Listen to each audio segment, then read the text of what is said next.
Hello everyone, नमस्कार, राधे राधे भाइयों। आ जाओ भाई, एक और क्लास की शुरुआत करते हैं अकाउंटेंट के लिए। आज प्रैक्टिस सेशन 2 होने वाला है। किसका? रेशियो एनालिसिस का।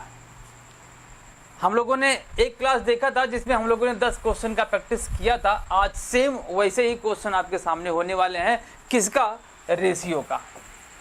रेशियो का आपके किसके लिए? EMRS और UPSSC स्पेशलिस्ट है, लेकिन आप कहीं से भी आप अकाउंटेंट की तैयारी करें, कोई भी स्टेट का हो, अकाउंटेंट का हो पेपर, तो ये क्लास आपके लिए परफेक्ट है। कोई भी अकाउंटेंट का एग्जाम हो, चाहे वो राजस्थान हो, चाहे UPSSC का हो, या फिर EMRS का हो, या फिर कोई अदर स्टेट, कोई भी स्टेट हो, तो आपके लिए ये क्लास बहुत ही अच्छा है। क्यों? क्योंकि यहाँ पर आपके लिए केवल अकाउंटेंट से संबंधित ही टॉपिक यहाँ पर पढ़ाए जाते हैं।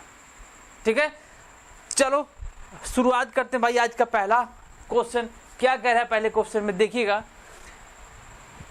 देनदारों का अंतिम शेष 12,000 रुपये था और वर्ष के दौरान ग्राहकों को विक्रय किया गया 21,500 रुपये था तथा ग्राहकों से 23,600 रुपये वसूल है। अब आपसे पूछ रहा है कि प्रारंभिक वैल्यू क्या है। आपका जो लास्ट वाली वैल्यू दिया गया है किसका? डेटर्स का। मतलब क्या? क्लोजिंग बैलेंस दिया गया है। क्लोजिंग बैलेंस, क्लोजिंग डेटर्स दिया गया है कितना? 12,000। और आपसे पूछ रहा है कि ओपनिंग बैलेंस क्या होगा, है ना। मतलब कि अगर आपको क्लोजिंग निकालना होता था तो आप जहां प्लस करते थे वहां पर क्या होगा? वो माइनस होगा। मैं आपको व्यवहारिक भाषा में समझाने का प्रयास करता हूं। देखिए, देनदार का मतलब होता है कि किसी से पैसा मिलना होता है, या कंपनी के लिए एक संपत्ति होता है जो किसी से पैसा मिलना होता है, वह व्यक्ति होता है, उसे देनदार बोलते हैं। अब ये अंतिम बैलेंस बचा हुआ है। अब देखो क्या करें। अब उसके बीच में अंतिम बैलेंस के पहले जो अंतिम बैलेंस का मतलब साल के अंत में 31 मार्च का जो एंड ऑफ ईयर होता है, उस दौरान कितनी वैल्यू बची हुई? 12,000 रुपये बची हुई है। अब उसके पहले क्या घटना घटित हुई होगी और स्टार्टिंग में क्या बैलेंस रहा होगा, वही पूछ रहा है। बीच में क्या घटना घटित हुई वो हमको बता रहा है। अब उसी घटना के सहारे से हम क्या करेंगे? ये निकालेंगे। देखो, बीच में कह रहा है कि नया विक्रय हुआ 21,500 रुपये का। अगर से आपने नया बेचा है माल, वो भी उधार, तो क्या वो देनदार फिर से नहीं बनेंगे? बिल्कुल बनेंगे भाई। फिर से उधारी उतनी बढ़ जाएगी, हमारी जो पैसा मिलने वाला सिस्टम होगा 21,500 का, वो उतने से बढ़ जाएगा। सपोज मान लेता हूं मैं इस दौरान 1 अप्रैल को आपकी वैल्यू सपोज मान लेता हूँ 1,000 रुपये था या 1 रुपये था। अब इस 1 रुपये में 21,500 रुपये का फिर से आपने उधार बेचा, तो वैल्यू आप ये जोड़ के चलेंगे ना कि भाई 21,500 मेरा और बन गया। तो कितना बन गया? 21,501 रुपये बन गया। ये आप तो मान के चलोगे ना। अब इसके बीच में देखो, अब आप ये सोचोगे कि ग्राहकों से इतना रुपये मिला। आपने सोचा कि भाई अगर ग्राहक से इतना मिल गया तो हमारा जो देनदारी था वो कम हो जाएगा। बिल्कुल कम हो जाएगा। ग्राहक से मिलने वाला पैसा इतना था, लेकिन इतना पैसा मिल गया। जब पैसा मिल जाता तो हम अपने रजिस्टर में से उसको क्या करते थे? माइनस कर देते कि भाई ये पैसा अब हमको मिल चुका है, तो इसका रिकॉर्डिंग करने का कोई मतलब नहीं है। तो सेम चीज है। अब यहां से इसको माइनस कर देंगे। क्या कर देंगे? माइनस कर देंगे। पैसा मिल गया तो माइनस, लेकिन नहीं मिला और बढ़ गया तो प्लस। अब इसी का उल्टा करेंगे, क्योंकि यहाँ पर क्लोजिंग बैलेंस दिया है, ओपनिंग बैलेंस निकालना है। ये तो ओपनिंग बैलेंस दिया होगा। क्लोजिंग बैलेंस निकालने का फॉर्मूला है कि जो प्लस होता है उसको प्लस करते चले जाओ और जहां माइनस होगा माइनस करते जाओ। लेकिन इस कंडीशन में क्या होगा? उल्टा होता चला जाएगा भाई। अब जो क्लोजिंग बैलेंस दिया गया है, क्लोजिंग डेटर दिया गया है, क्लोजिंग डेटर्स कितना? 12,000 दिया गया था। हाँ, अब विक्रय हुआ। विक्रय होने पर क्या होता है? उधार विक्रय पर देनदारी और बढ़ जाती है, लेकिन यहां पर बढ़ाना नहीं है। क्या कर देना है? घटा देना है। सेल्स, क्रेडिट सेल्स कितना? 21,500। ओके। अब दूसरा क्या है? अब ये जब 23,500 रुपये मिल जाएगा तो वहां पर डेटर माइनस हो जाने चाहिए थे, लेकिन इस केस में क्या हो जाएगा? प्लस हो जाएगा। करो ना प्लस, क्या क्या हुआ था, वसूल हुआ था, कलेक्शन फ्रॉम डेटर्स, कितना 23,500 का, ये माइनस होगा और ये दोनों प्लस हो जाएंगे। 12,000 प्लस 23,000 35,500, 35,500 में से 21,500 घटा दोगे कितना आ जाएगा, 14,000 रुपये, कितना 14,000 रुपये, ये लो आंसर आ गया। ये 600 रुपये है भाई, कितना ये 600, 14,100 रुपये आ जाएगा, ये लो आंसर आ गया, कितना 14,100 रुपये, ठीक है ना, है ना आसान। क्या करना है आपको, सिस्टम समझना पड़ेगा पहले। देखो डेटर से निकालने के लिए अगर आपको ओपनिंग बैलेंस दिया है, क्लोजिंग बैलेंस निकालना है, तो आप सीधा सीधा चलेंगे। जब आपको नई उधार बिक्री डेवलप होगी तो उस कंडीशन में वो जुड़ जाता है, लेकिन अगर आपको उल्टा चलना पड़ेगा, क्लोजिंग दिया गया है, ओपनिंग निकालना पड़ेगा, तो जुड़ा हुआ क्या हो जाएगा, माइनस हो जाएगा। जब कलेक्शन होता है तो देनदारी कम हो जाती है, वहाँ माइनस कर देंगे, लेकिन यहाँ पर जब कलेक्शन होगा तो उल्टा चलेंगे तो क्या हो जाएगी, ये प्लस हो जाएगा। क्लियर, तो इसका आंसर क्या हो जाएगा, बी। नेक्स्ट क्वेश्चन चलो, क्या कह रहा है, यदि संचालन अनुपात 75% है तो शुद्ध अनुपात क्या होगा। देखो ऑपरेटिंग रेशियो दिया गया है, ऑपरेटिंग रेशियो दिया गया है कितना 75,000, 75%। आपसे पूछा कि नेट अनुपात क्या होगा, नेट रेशियो क्या होगा। नेट रेशियो का फॉर्मूला क्या मेरे भाई, यदि आपको ये इतना ही केवल दिया है नेट रेशियो निकालने के लिए, तो क्या कर देंगे यहाँ पर 1 minus operating ratio, operating ratio 1 का मतलब यहाँ पर 100 ले लेंगे और 75% है तो इसको कर देंगे तो कितना आ जाएगा, 25% आ जाएगा। परसेंटेज की बात करेंगे तो परसेंटेज हटेगा तो यहाँ पर क्या हो जाएगा, 100 हो जाएगा, तो ये आपका 25% आंसर हो जाएगा, 25%। ज़्यादा इसमें दिमाग लगाने की ज़रूरत नहीं है भाई, क्लियर, इसमें ज़्यादा दिमाग लगाने की जरूरत नहीं, बस इतना लगेगा net ratio equal to 1 minus operating ratio, और ऑपरेटिंग रेशियो को क्या करेंगे, परसेंटेज को हटाएंगे, इसको 100 कर देंगे, फॉर्मूले पर रख देंगे, आंसर आपका खट से मिल जाएगा, 1 सेकंड भी नहीं लगेगा। ठीक है, चलो अगला क्वेश्चन देखो क्या कह रहा है, बहुत लंबा चौड़ा क्वेश्चन दिख रहा है ना भाई, है लेकिन बड़ा आसान। देखो क्या कह रहा है, एक फर्म का चालू अनुपात 2:1 है, करंट रेशियो दिया गया है 2:1 दिया गया है, निम्नांकित में से कौन सा सुझाव उसके लिए उसके अनुपात को और अच्छा बना सकता है। ये कह रहा है कि इस रेशियो को, इन अनुपातों में से कौन सा सुझाव होगा, जो सजेशन होगा इस रेशियो को और इम्प्रूव कर देगा, और अच्छा बना देगा। पहला देखते हैं क्या कह रहा है, देखो पहले में क्या कह रहा है, एक चालू दायित्व का भुगतान करने पर, क्या कर रहा है, एक चालू दायित्व के भुगतान करने पर। दूसरा कह रहा है कि अल्पकाल के लिए एक ब्याज सहित परिमिश्री नोट का धन उधार लेना। दूसरा कह रहा है कि नगद भुगतान करके माल खरीदना। अगर नगद भुगतान करेंगे फिर माल खरीदेंगे तो इससे क्या होगा, इससे इम्प्रूवमेंट थोड़ी ना होगा। क्यों नहीं होगा भाई, जब आप नगद पेमेंट कर रहे हैं और माल खरीद रहे हैं, दोनों इक्वल हो जाएगा। वो भी तो करंट एसेट है, वो भी करंट लायबिलिटी है, सॉरी करंट एसेट है। कैश देंगे तो वो भी करंट एसेट, और माल आएगा, गुड्स आएगा, वो भी क्या हो जाएगा, करंट एसेट। तो ये क्या हो जाएगा, इक्वल। इसका मतलब ये गलत है, इंप्रूवमेंट इसमें नहीं आएगा क्योंकि इस पर कोई इफेक्ट ही नहीं पड़ेगा। दूसरा जो क्या कह रहा है, एक ऋणदाता को उसके पूरे ऋण के भुगतान के लिए ब्याज सहित प्रोमिसरी नोट। प्रोमिसरी नोट का मतलब ही नहीं मेरे भाई, प्रोमिसरी नोट का यहाँ पर कोई मतलब ही नहीं, क्योंकि इस नोट के इशू करने से करंट रेशियो पर कोई प्रभाव नहीं पड़ेगा, कोई इफेक्शन नहीं होगा। अब देखो पहला क्या हो रहा है, क्या कह रहा है, एक चालू दायित्व का भुगतान करना। अब मैं आपको एग्जांपल के थ्रू इसको मैं समझाता हूं कि यदि चालू दायित्व का भुगतान करेंगे तो इस खाते पर, सॉरी इस रेशियो पर कितना इंप्रूवमेंट होगा। चलो देखते हैं। सपोज क्या होता है कि मान लेते हैं कि करंट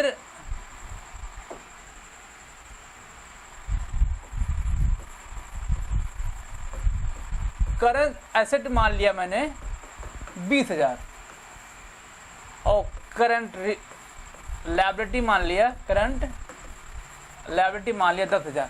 तभी तो बनेगा रेशियो भाई 2:1 का, यही तो बनेगा ना 2:1 का रेशियो। अब क्या हुआ, कह रहा कि क्वेश्चन देख लो क्या कह रहा है, कह रहा है कि एक चालू दायित्व का भुगतान करने पर, चालू दायित्व का। सपोज क्या हुआ कि 5,000 रुपये का कोई चालू दायित्व है, कोई लायबिलिटी है, इसका नगद पेमेंट करना है। नगद पेमेंट करेंगे तो लायबिलिटी कम हो जाएगी। ये देखो लायबिलिटी कम होगी, 10,000 माइनस 5,000 तो इक्वल टू कितना हो जाएगा, 5,000 बचेगा। ये भी तो कम होगा करंट एसेट, क्योंकि लायबिलिटी जब पेमेंट करेंगे तो कैश जाएगा। अगर कैश जाएगा तो करंट लायबिलिटी भी क्या हो जाएगा, सॉरी करंट एसेट भी कम हो जाएगा। तो करंट एसेट 20,000 रुपये है, 20,000 में से 5,000 घट जाएगा, कितना जाएगा 15,000 हो जाएगा। अब करंट रेशियो इक्वल टू क्या, 15,000 डिवाइडेड बाई 5,000, यही तो बनेगा, डिवाइड बाई 5,000। अब इसको काटो, कितनी बार जाएगा, 3 बार। पहले कितना था, 2 बार।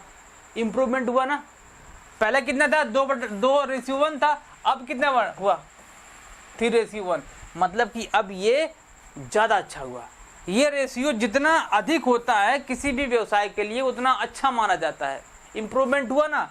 इम्प्रूवमेंट मैं आपको तरीका बताता हूँ कैसे इम्प्रूवमेंट कैसे होगा। इम्प्रूवमेंट भाई, इसमें लायबिलिटी को जितना कम किया जाएगा या फिर करंट एसेट को जितना अधिक किया जाएगा, इम्प्रूवमेंट उतना ही अच्छा होगा। करंट एसेट को बढ़ाकर भी इम्प्रूवमेंट किया जा सकता है, करंट लायबिलिटी को कम कर भी इम्प्रूवमेंट किया जा सकता है ना। ये तरीका है।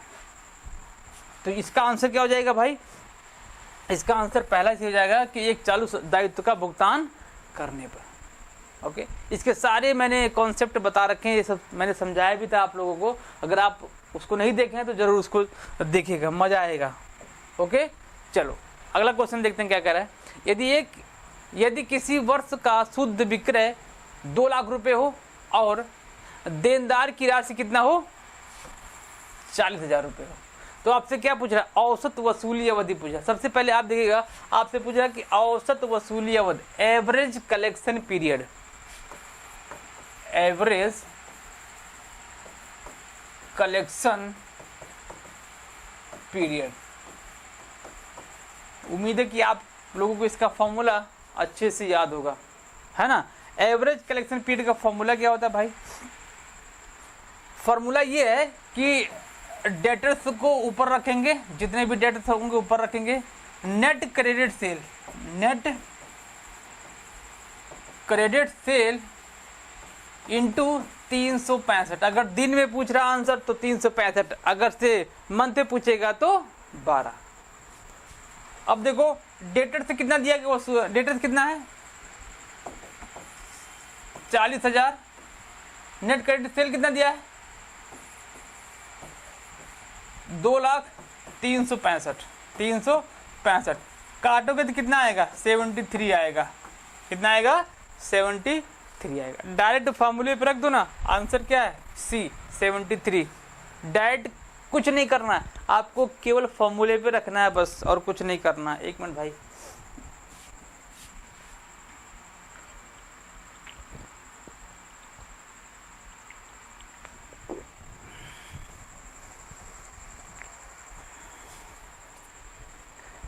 ठीक है, फॉर्मूले पे रखो, आपका आंसर मिल जाएगा। तो ऑप्शन कौन सा, सी सही है। चलो अगला क्वेश्चन देखते हैं क्या कह रहा है। यदि व्यापारिक लेनदार 10,000 रुपये है, अदत्त व्यय लेनदार के 10% है। व्यापारिक लेनदार दिया है कितना 10,000 रुपये, क्रेडिटर दिया गया है और आउटस्टैंडिंग क्रेडिटर दिया गया 10% ऑफ द क्रेडिटर। अच्छा, चालू अनुपात दिया गया कितना 2:1 का दिया, और स्टॉक की वैल्यू दी गई है 7,000 रुपये। तो तरल संपत्ति पूछ रहा है, क्या पूछ रहा है, आपसे पूछ रहा है कि लिक्विड एसेट्स क्या होगा, लिक्विड एसेट्स क्या होगा। लिक्विड एसेट का फॉर्मूला क्या है, current assets minus stock, current assets minus stock, यही तो फॉर्मूला था ना। लिक्विड एसेट्स का फॉर्मूला यही तो था, करंट एसेट्स माइनस स्टॉक। चलो, क्या कहीं क्वेश्चन में आपको करंट एसेट दिखा, अगर करंट एसेट दिखता तो ये 7,000 माइनस कर देते, आपका आंसर मिल जाता, लेकिन ऐसा कहीं नहीं दिया है। तो क्या करेंगे सर, कुछ नहीं करना भाई, लगाओ ना सवाल को। कैसे लगाएंगे, current ratio is equal to क्या होता है, current assets divided by current liability. Current ratio कितना दिया गया है 2/1 दिया गया, 2:1 का दिया। करंट एसेट दिया नहीं गया है, करंट एसेट दिया नहीं गया है, लेकिन करंट लायबिलिटी जरूर दिया गया है। ये देखो 10,000 दिया गया है, तो 10,000 का 10% 1,000 मतलब 11,000 आपका करंट लायबिलिटी हो जाएगा। क्या जाएगा? करंट लायबिलिटी हो जाएगा। अच्छा, तो अब सॉल्व कर लो ना इसको, इसका इंटू कर दो इसे उल्टे में, 11 × 3 22 हो जाएगा। 22 मतलब कि करंट एसेट इक्वल टू कितना हो गया? 22 हो गया। अब इस फॉर्मूले पर रख दो ना, करंट एसेट 22,000 माइनस स्टॉक कितना? 7,000, तो आप आंसर कितना आ जाएगा? 15,000 रुपये। 22,000 में से 7,000 15,000 का, क्या 15,000 रुपये है कहीं? ऑप्शन नंबर डी सही है, 15,000 रुपये। डायरेक्ट आपसे क्वेश्चन नहीं पूछेगा भाई, दो टॉपिक को लिंक करके ही कोचिंग क्वेश्चन पूछेगा। ये देखो करंट रेशियो से लिंक किया, इसके बाद लिक्विड एसेट भी लिंक करा दिया, ये लिक्विड रेशियो हो गया, ये करंट रेशियो हो गया, दोनों को लिंक करा, इसके बाद आपसे क्वेश्चन पूछा।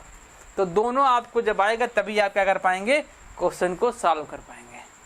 है क्वेश्चन बड़ा आसान है ना, 1 सेकंड 2 सेकंड से ज़्यादा नहीं लगेगा अगर आपको कॉन्सेप्ट पूरा पता हुआ है। लेकिन अगर से नहीं पता तो ये आप इसको स्किप करके चले जाओगे, जंप करके नेक्स्ट क्वेश्चन पे पहुंच जाओगे, यही होगा अगर से सही से नहीं प्रैक्टिस है तो। नेक्स्ट क्वेश्चन चलो देखो, आ जाओ, एक और लंबा चौड़ा क्वेश्चन आ गया आपके सामने।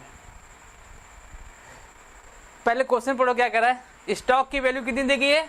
14,000 दिया गया है। डेटर की वैल्यू कितनी दी गई है? 20,000। मतलब ये दोनों आपके हो गए कितना? 34,000 रुपये करंट एसेट्स की वैल्यू आ गई ये दोनों। इसके बाद स्टॉक टर्नओवर रेशियो कितना दिया? 5 बार दिया, 5 टाइम। ये डेटर्स कलेक्शन पीरियड 73। क्रेडिटर्स कितना दिया गया है? 20,000 रुपये। आउटस्टैंडिंग एक्सपेंस कितना दिया गया? 15%, लेनदारों का 15%। करंट एसेट टर्नओवर क्या होगा आपसे ये पूछ रहा है। सबसे पहले ये देख लो, करंट एसेट्स टर्नओवर का फॉर्मूला क्या है? फॉर्मूला क्या है भाई? फॉर्मूला इसका यही है, नेट सेल डिवाइडेड बाई क्या?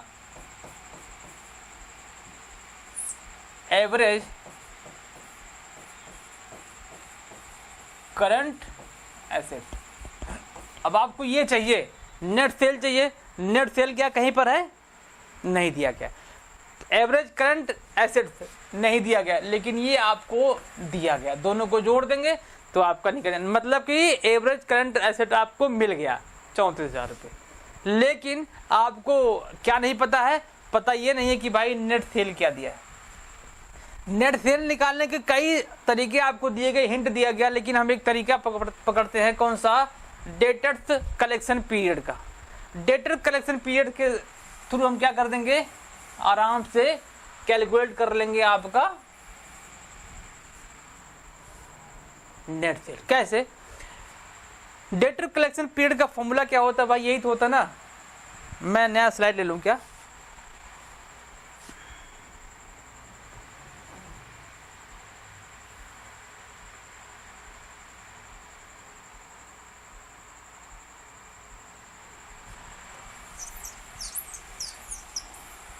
देखो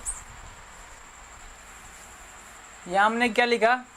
current assets turnover, CAT, cat CAT क्या था? Net cell divided by average current asset, यही तो था फॉर्मूला।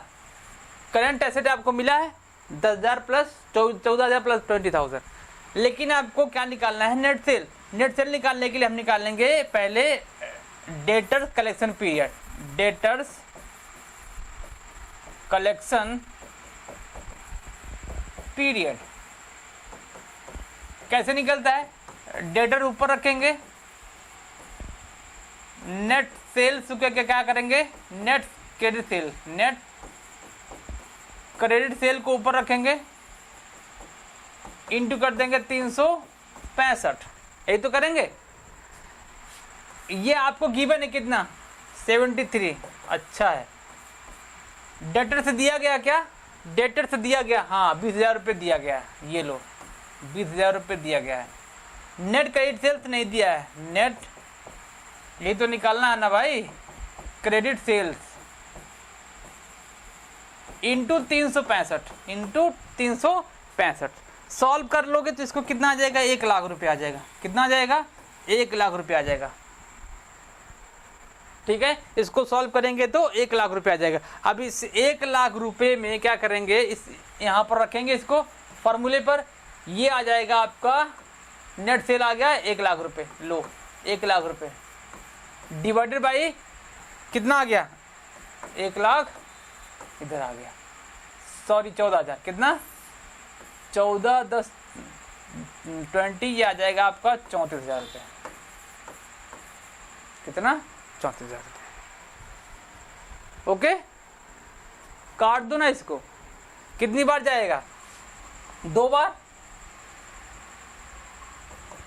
68,000 तक जाएगा। इसका मतलब 2 टाइम्स जाएगा, 2 टाइम्स जाएगा।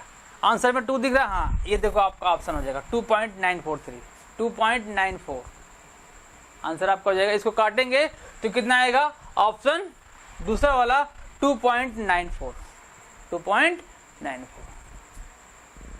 तो इस क्वेश्चन को कैसे निकाला जाएगा, एवरेज कलेक्शन पीरियड की मदद से क्या करेंगे, हम नेट सेल को निकाल लेंगे। इसके बाद टोटल करंट एसेट टर्नओवर जो निकलेगा वो निकलेगा net sale upon average current assets. Average current assets आपका दिया गया, दोनों को जोड़ देंगे 34,000 रुपये, और नेट सेल हम लोगों ने कितना निकाल लिया, 1 लाख रुपये। तो आपका ऑप्शन क्या हो जाएगा, काटने पर ऑप्शन नंबर 2 सही हो जाएगा।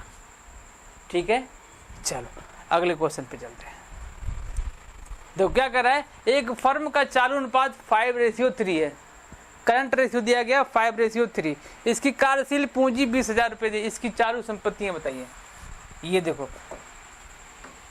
हम लोगों ने इस टाइप के क्वेश्चन को लगाया था, वर्किंग कैपिटल इक्वल टू कितना, वर्किंग कैपिटल होता है current assets minus current liability होता है, ये तो होता है ना। हाँ सर, अब देखो करंट रेशियो कितना दिया है, करंट रेशियो इक्वल टू 5:3 दिया गया। इसका मतलब ये तो होता है, इसका फॉर्मूला क्या था, current asset divided by current liability. इसका यही तो बनता है 5:3 करंट लायबिलिटी, मतलब ये वाला करंट एसेट होता है और ये वाला करंट लायबिलिटी होता है। रखो ना यहाँ पर, चलो रखो भाई फटाफट, 5 - 3 और वर्किंग कैपिटल आपका दिया गया, वर्किंग कैपिटल कितना दिया है, 20,000 रुपये। रखो ना 20,000, ये क्या जाएगा, 2 हो जाएगा। अगर ये 2 दिया है तो 1 बराबर क्या होगा, 1 बराबर 20,000 डिवाइडेड बाई 2 इक्वल टू कितना, 10,000 रुपये। अब 10,000 रुपये क्या आ गया, 1 की वैल्यू आ गई वर्किंग कैपिटल से।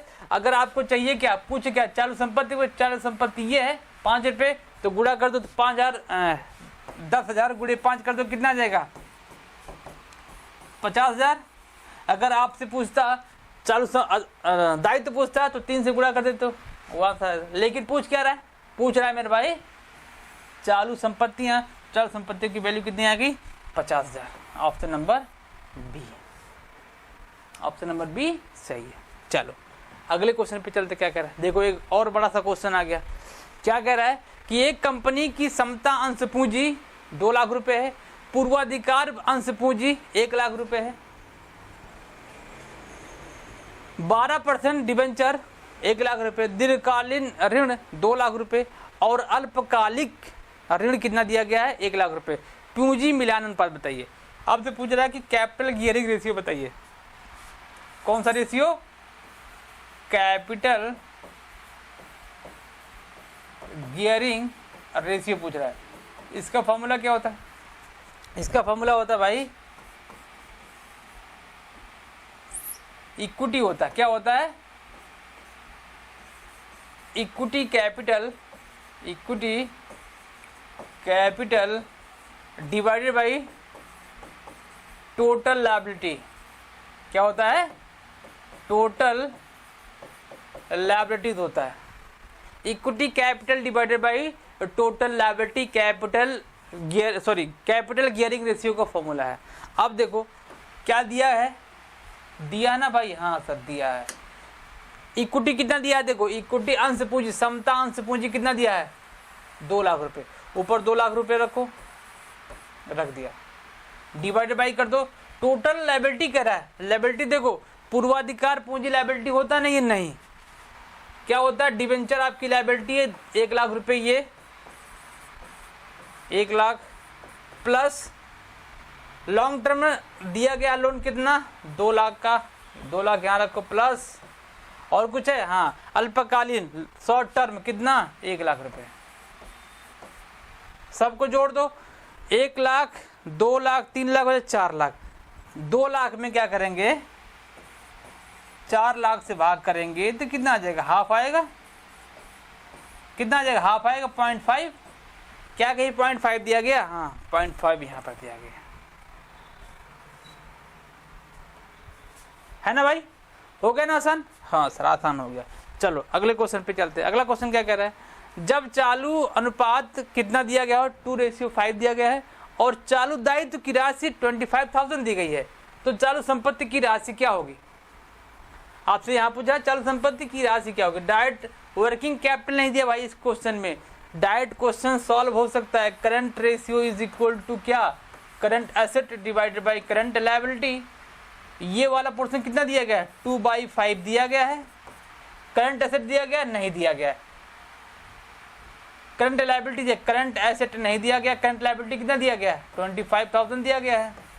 इसको उल्टा गुणा करा दो तो कितना हो जाएगा, ये 50,000 हो जाएगा, आपका बनेगा current asset equal to 50,000 divided by 5, यही तो बनेगा, ये दोनों 25 गुणे 2 50,000, इसको उल्टा कर देंगे तो ये बचेगा कितना 10,000 रुपये, आंसर कितना आ गया 10,000 रुपये। ठीक है, ये सिंपल सा क्वेश्चन था।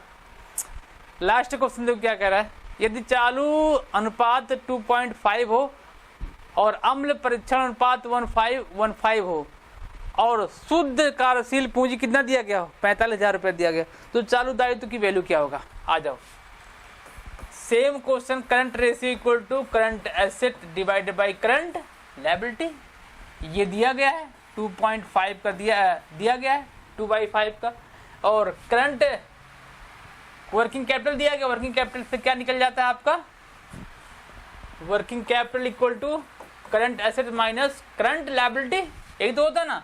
ये कितना दिया गया है आपका, दिया 45,000 दिया गया है। अच्छा इन दोनों को माइनस करो, 2 - 5 यही तो है ना, माइनस कर दो, आ जाओ ये कितना बचेगा 45,000